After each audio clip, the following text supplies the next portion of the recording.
રાજ્ય સરકારની કેબિનેટમાં મુખ્યમંત્રીએ સૂચના આપી કે રાજ્યમાં જેટલા પણ રસ્તા બિસ્માર છે તેનું સમારકામ કરવામાં આવે, પરંતુ મુખ્યમંત્રીના આ સૂચનોથી રાજકોટમાં અમલવારી ન થતા હોય તેવા દ્રશ્યો સામે આવ્યા છે।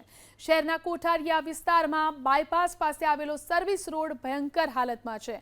મસ્ત મોટા ખાડાને કારણે વાહન ચાલકોની કમર તૂટી રહી છે। બિસ્માર રસ્તાને કારણે ઉડતી ધૂળની ડમરીઓને કારણે વાહન ચાલકોને શ્વાસ લેવામાં તકલીફ પડી રહી છે। એબીપી અસ્મિતા સાથેની વાતચીતમાં સ્થાનિકો મહાનગરપાલિકા અને નેશનલ હાઈવે ઓથોરિટી વચ્ચે સંકલનનો અભાવ હોવાનો આરોપ લગાવી રહ્યા છે। રાજકોટના કોઠારિયા વિસ્તારની અંદર અમે આવી પહોંચ્યા છીએ। જોઈ શકાય છે કે ગામડાના ગાડા માર્ગ કરતાં પણ બદતર હાલત છે આ વિસ્તારની અંદર, જે નેશનલ હાઈવે ઓથોરિટી ઉપરાંત મહાનગરપાલિકા બેદરકાર છે। કારખાનેદારો, ફેક્ટરીના માલિકો અહીંયા આપણી સાથે છે। ભાઈ, શું પરિસ્થિતિ શું છે એ કહો। મારો આગળ શોરૂમ છે। હું 8 વર્ષથી આ રોડ ઉપર ચાલું છું। 8 વર્ષથી હજી સુધી કોઈ ડામર કરવાય નથી આવ્યો। મેં કોર્પોરેશનમાં એટલા મેલ કર્યા, ફોટા નાખ્યા, નેશનલ હાઈવેમાં એટલા વોટ્સઅપમાં એ લોકોને ફોટા નાખ્યા, મારી લેખિત કમ્પ્લેનો ફરિયાદ પડી છે, પણ નથી આરએમસી કાંઈ કાને હાથ ધરતું નથી। નેશનલ હાઈવે કાંઈ કરતું, સતત આ માસ્ક, ચશ્મા, ટોપી બધું પહેરીને નીકળવું પડે છે। 500 ગ્રામ તો સાંજ પડે ધૂળ અંદર વહી જાય, નીતર શરદીના રોગ થઈ જાય છે, અસ્થમા થઈ જાય છે, એટલી ધૂળ ઉડે છે અહીંયા। ઉપરાંત જ્યાં કોર્પોરેશને જ્યાં માણસોનો ક્યાંય વિસ્તાર નથી, જ્યાં ચકલું ફરકતું નથી, ત્યાં એરપોર્ટ જેવા રસ્તા બનાવે છે। અહીંયા હજારો માણસો નીકળે છે તો એની પાસે અથવા 1-2 કરોડ રૂપિયા નથી કે આમાં ખર્ચો પોતાની રીતે પર્સનલ આવે કે કોર્પોરેશન ભલે ને નેશનલ હાઈવેમાં આવે, પણ આ વેરો તો અહીંની પ્રજા આપે છે ને, ટેક્સ તો લોકલ પ્રજા પાસેથી ઉઘરાવે છે ને, તો ટેક્સ શું કામ ઉઘરાવો છો? પોલીસવાળા રોજ અહીંયા ઉઘરાણા કરવા ઊભા રહી જાય છે, પછી ટ્રાફિક કંટ્રોલ કરવા નથી આવતા। રોજ સાંજે ટ્રાફિક કંટ્રોલમાં ફોન કરવા પડે કે ભાઈ આ ટ્રાફિક થઈ ગયો, મોકલો માણસો, મોકલો માણસો। અહીંયા 2 મહિના પહેલાં જ ઉપર લોકોને મજબૂર થવું પડે છે ડિવાઈડર ટપ્પીને ઓલી બાજુ જવા માટે। બે લોકો મરી ગયા, એના માટે જવાબદાર કોણ? આ તો સારું છે ગામડાવાળાના લોકો હતા કોટડા સાંગાણી સાઈડના, કે એ લોકોએ કેસ ન કર્યો, નહીં તો નેશનલ ઓથોરિટી અને આરએમસી બેની જવાબદારી આવે। એને મેં કેટલી વખત મેલ કર્યા કે ભાઈ રસ્તો સારો કરો કે ડિવાઈડર સરખા કરો, લોકો મજબૂર થાય છે ડિવાઈડર ટપવા માટે। તમે શું કહેવા માંગશો તમે નાગરિક તરીકે?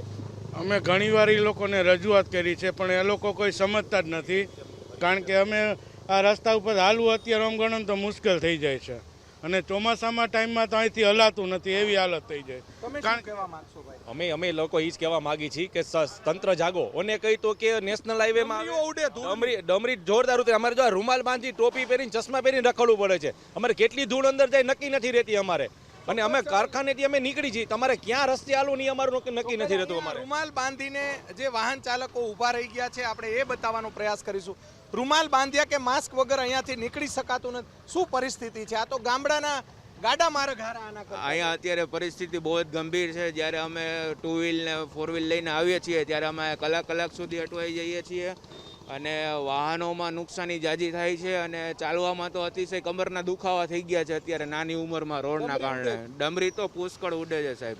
બરોબર, તમે શું કહેવા માંગશો? શું તમારું તો અહીંયા જ કારખાનું? અમારું અહીંયા જ આવે। અમે પહેલાં તો એ કહેવા માગી કે આ રોડ રસ્તા 10 વર્ષ થયા, એકની એક પરિસ્થિતિ, કોઈ તંત્ર દ્વારા કોઈ જવાબદારી લેતું નથી। વારંવાર રજૂઆત કરવા છતાં 10 વર્ષ થયા, સતત અમે લોકો રજૂઆત કરી લે કે કોઈ તંત્રએ કોઈ દી જવાબદારી લીધા, રોડ રસ્તાનો કોઈ દી પ્રશ્ન સોલ્વ નથી થયો। તમારા તરફથી, એબીપી ન્યૂઝ તરફથી અમે એમ કહેવા માગી કે અમારા રોડ રસ્તાનો કાયમી નિકાલ આવે, એના માટે કંઈક તમે કરો।